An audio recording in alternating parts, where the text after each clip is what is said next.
Salut mes petites gueules. Ouais, je suis dans mon lit là, grosse insomnie. Je gère plus la fatigue là, j'en peux plus. La vie m'a roulé dessus.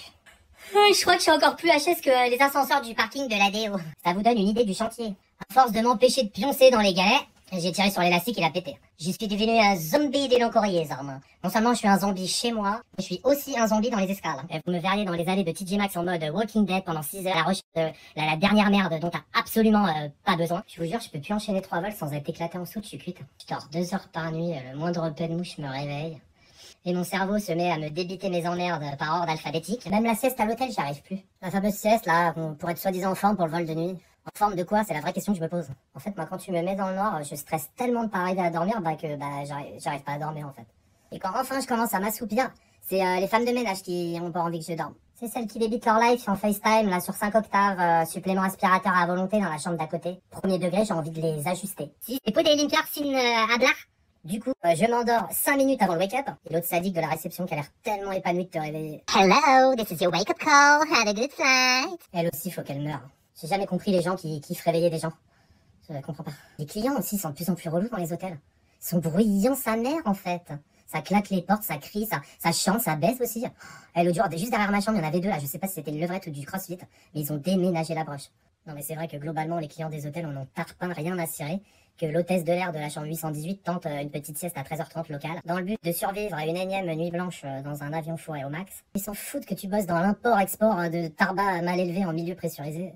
Les boules caisses, c'est marrant, j'avais pas du tout pensé.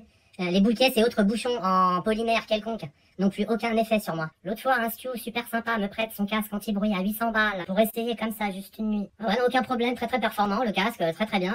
Tellement ça réduit les bruits à l'extérieur que t'entends tes bruits à l'intérieur en fait. J'ai entendu mon cœur faire ta au lieu de ta. J'ai pété une crise d'angoisse aiguë, j'ai pas dormi de la nuit. Réveil à 6 du mat pour enchaîner un vol de 12 heures. Et je me suis dit c'est pas grave, c'est le métier. Je me suis dit on va se refaire au post-repos, on aura peut-être genre 3h15, 3h30 de repos. Puis tu connais. Il y a eu des turbulences non prévues qui auraient dû être prévues, puis au final rien prévu, puisque pas prévu à la base. 50 minutes à lutter assis attaché. Évidemment, ça a retardé le service. Là-dessus, le stew du galet arrière qui a pas assez fait chauffer les cassoselettes. Et oui, il a fallu tout recharger dans les fours. Pendant que la CC était en tournée cabine pad. Non, parce que tu comprends, c'est la priorité absolue de faire un CR pour noter que la passagère du 43 Charlie a pris du paracétamol à 3h72 TU. Ouais, un sacré sens des priorités, la CC. Du genre, s'essuyer avant de chier.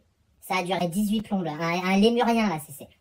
Résultat des courses, on a eu le repos mini, 1h20, même pas un cycle, merci à tous. Je rangeais le galet quand la CCP a débarqué avec les repos. Les repos partent il y a 10 minutes. Humour de nuit. J'ai eu comme une envie de la réorganiser au pied de biche, elle aussi. Mais non, j'ai encore pris sur moi. J'ai rampé dans ma couchette, j'ai tourné pendant 50 minutes à la recherche du moindre signe de Morphée, mais en vain. À un moment donné, je commence à m'endormir et là, t'as les moteurs qui s'emballent à plein régime, genre pour changer de niveau. À mon palpitant part immédiatement sur 130. L'annonce turbulence qui passe à balle au post-repos avec l'irrésistible voix de fumeuse de gitane maïs de Hélène qui a arrêté sur push to talk. Merci Hélène, ton compte est bon Hélène. Quand je sortirai d'ici, je vais te faire lécher le plan de travail du galet arrière jusqu'à ce que tu calanges d'une cystite de la bouche, ma belle.